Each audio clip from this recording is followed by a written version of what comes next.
Somerset, in the small town. I think they're getting a handle on it in the cities a little bit better than we are in the country here.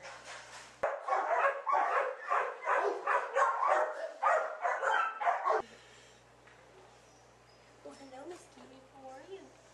How are you today? Here in Somerset County, and I welcome you, and we're so grateful to have you come out and take a look at our shelter. We were formed in 1973, Kris, by a group of caring people who wanted to help the animals that were stray and abandoned in Somerset. And I think for a few years we were in a railroad car, a trailer, we had a barn. We didn't have a shelter. But the shelter was built in 1979, and we added an addition, I believe, in 2004. And it is our intent to bring in all the abandoned, abused, neglected animals in our county and try to provide a safe haven for them, a temporary haven until they are adopted.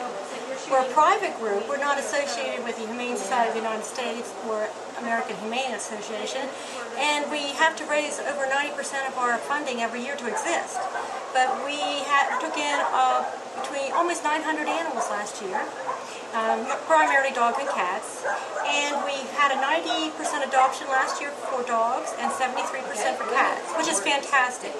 We're a balance between a sanctuary and an open door. What that means is we try to take in as many animals as we can, but try to keep them as long as possible to get them home. We try to balance that. That's hard to do.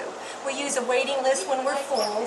We ask people, can you keep them a little bit? Or we use foster homes when we fill up. Because we're required by law to take the dogs and cats brought to us by the dog warden and also our state police, borough police.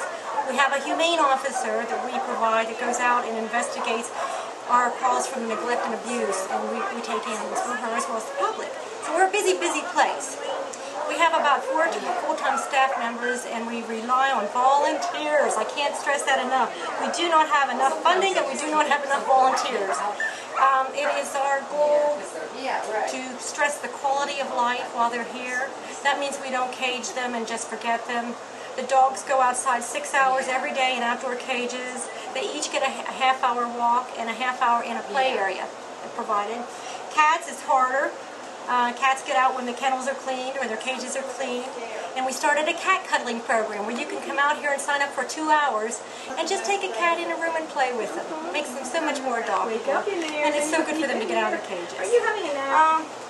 We're crammed for space, but what we do, we have different areas. Of course, the lobby and the office, you've seen that. But as an animal enters here, they will enter into the new isolation area. The cats have their section and the dogs have their section. We keep them separate for a good week until our vets can see them, make sure they're healthy, give them their shots. From there, they're moved from there to kennel number 2, the back kennel. They stay there. They've had most of their shots at that point. What we give them when they come in, they get DHLPP, they get Bordetella, they're wormed 3 times, they get boosters, and within a 10-day period, they're given a rabies shot by our veterinarian. And we do use licensed veterinarians who come weekly. We don't have a veterinarian on staff here and at all times, but they do come once a week for us, and we appreciate that. From kennel number 2, they go to kennel number 1 if they're here a long time, and hopefully, they're separated in their walking areas to keep trails separate. So animals who have come in that are new animals, they go a different way outside than the ones who have all their shots, and that way we protect the animals from getting infection and disease. The cats, when they enter, they go into isolation also and get all their shots. And stay there, and after a week, after they're seen, they head to that main cat room that you saw. And if they're lucky enough, they are spayed and neutered and moved into our cat colony where they can run free out of the cage. Cats are a severe problem in this area. They run rampant. There's no licensing for cats. And we ask the public's help to spay and neuter, because that's the answer to the cat. I guess it's known that 10,000 human beings are born every day, but 70,000 animals are born that same day. So can we find a home for each one? We're trying. We're trying by spaying and neutering. And we ask, if you want to adopt, please come to a shelter. Adopt a shelter animal. Don't go to, a breeder or a kennel, because we don't need to breed more animals. We have enough good animals here that we want to find homes for it, and we have a great variety of wonderful animals. People ask us, what do they come for? Well, we find them dumped on our porch. Some people say, I can't afford them.